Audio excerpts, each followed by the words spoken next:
Hi, now we have a little bit of NuTone history. So what you're looking at is a NuTone model 2055-2056, and this particular unit was made in 1962. However, when the customer who owns it contacted me, she said that she had a model G457, G458, which is not a NuTone model number. And down here is sort of the tip-off as to what's going on. So let's zoom in on this and talk about it a little bit. So this is a Guardtone Deluxe.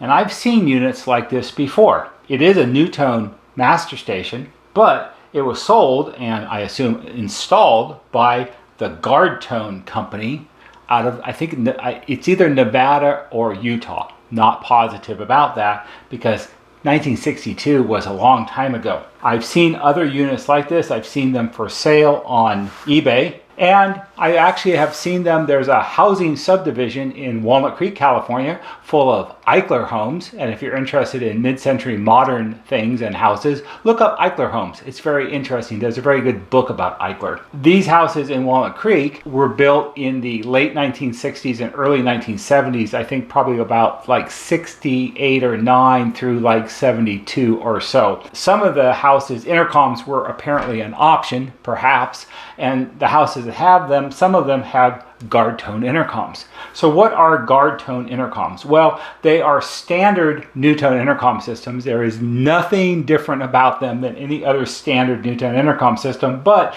they were sold and installed by Guardtone Incorporated. So I thought I would do a little research and figure out who Guardtone was. While there's not a lot of information online, there is some, and what I found was they were incorporated in May of 1961, and perhaps in Minnesota, perhaps in Nevada, perhaps in Utah. It's a little hard to say because you find different information from different sources. They were some type of low voltage company. As near as I can tell, they got sued a lot. And I found it's sort of a court record of a lawsuit, SCHOW, SCHOW versus Guardtone Incorporated. It was in Utah, 1966. The SCHOWs sued Guardtone because basically they kind of reneged on the deal that they had made with the SCHOWs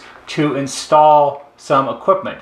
And what it says briefly is that contracts relating to the purchase of intercommunication and fire alarm system in their home, and it was declared void or fraud. It's all very complicated and it's all this legalese, but some of the interesting aspects of it is a conditional sales contract was provided for the sale and installation of the system, to a home modernization contract providing that the purchaser would pay the contract balance in 36 consecutive monthly installments in the amount of $29.40 each, which is quite a lot of money. A bonus appointment guarantees agreement providing in part for the payment of $400 to the plaintiff for the first 20 appointments made through the plaintiff's referrals and $400 for the second 20 appointments resulting from those referrals. An advertising agreement providing in part that the plaintiffs will receive $100 each for referrals made by them, which a sales resulted. So what does that mean? Well, what that means is the SCHOWs, the people that were having Guardtone Incorporated install this equipment, Guardtone made a deal with them, and for every person or referral that they provided to Guardtone, they would get a kickback. And that's illegal. And this apparently in the 60s was very common. The thing that always stands out for me is I know it went on a lot in the 60s in the aluminum siding business, where an aluminum siding company would go into a neighborhood and sell a homeowner aluminum siding for their house. And then for every referral that they would provide that ended up in a sale and installation of aluminum siding, they would get a kickback. And in theory, if you gave them enough referrals, you would get enough money back to pay for your aluminum siding. So it was free. And I actually found an article in the University of Miami Law Review dated 1968 entitled, "Let the Seller Beware. another approach to referral sales scheme. Essentially what it says is, in general, referral sales is a scheme whereby the purchaser is induced to buy a product upon the understanding that he will receive money or credit on his purchase if he induces others to make similar purchases. The utilization of the referral sales device brings into play many different facts of law, and then it gets all very complicated. And the reason that it's illegal is, and it was judged as illegal, not in Miami, but somewhere else, but this is referring to that, is the following is a brief example of how the scheme operates. The potential purchaser is told that if he will submit a certain number of names of persons who might make similar purchases, he will receive a specified commission to be applied against the debt to the seller. The prospect will be given a similar opportunity under a commission agreement. The earnings will not only pay for the item purchased, but also will yield an indeterminate amount of profit. After the agreement to the purchaser is entered into, a promissory note is executed and subsequently assigned to a financial house. Trouble develops when the third-party financing agent claims the status of the holder is due of a holder in due course and attempts to enforce the purchaser's obligation, and is met with defense that the seller did not in good faith attempt to sell to the list of prospects and commissions have not been forthcoming. Sounds kind of like one of those pyramid Ponzi scheme things to me. The reason that it's illegal is that it's considered, under law, it's considered a lottery. And then it says, although lotteries are clearly illegal, legislators have been reluctant to define the term. This reluctance is due to the fact that a precise definition would enable ingenuous and unscrupulous persons to devise a plan which may not be within the scope of the mischief which the law seeks to remedy. Guardtone apparently was sued lots of times. I found no less than 4 lawsuits that their customers sued them because of all the promises that they made and apparently didn't follow through with. That's just a little bit of the history I found in like 15 minutes online about who Guardtone was. Perhaps not the most scrupulous company in the world. I don't think I've ever seen any of their equipment labeled this way after, say, the early 1970s.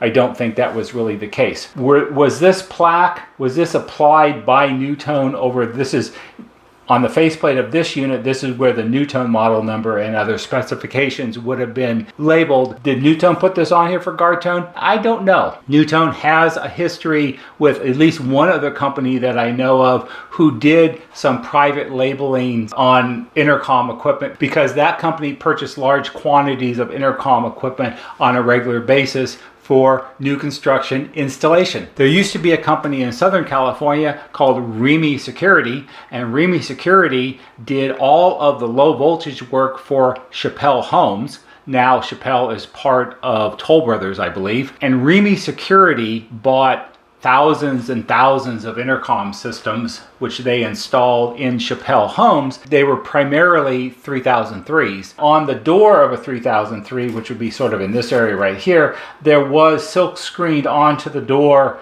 a Remy Security logo. You can't see that, it's up here.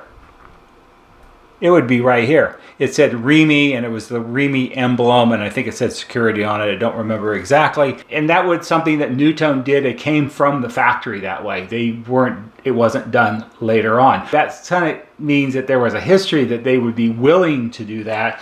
Whether or not they produced this, I don't really know. That's sort of the story on a Guardtone intercom. So if you find one of these, it's nothing really super special or unique other than maybe the sordid history that goes along with it because of how the Guardtone company operated. So that's it. This unit's all done, and it's going to go back to the customer probably tomorrow. It was a good repair, and I'll link in up here somewhere where you can see there's a whole bunch of videos about rebuilding one of these that you might find interesting. Hope you found this interesting, and perhaps for someone it will be helpful. If it is, give it a thumbs up on YouTube, because that helps us just a little bit. There'll be a banner right here that shows you how to subscribe. go to our YouTube homepage, click on the bell, and when you click on the bell, click on it to receive all notifications, and every time we post a new video, you'll get a notification and you can watch it. You can also go to our YouTube homepage and click on the Community tab. The Community tab is where I post pictures and write little short descriptions, and if you have something of interest, you can contact me at the email address down here. You can send me pictures or something like that, and I'll post them, give you credit, talk about it a little bit, because people find it interesting. That's all for today. See you on the next video.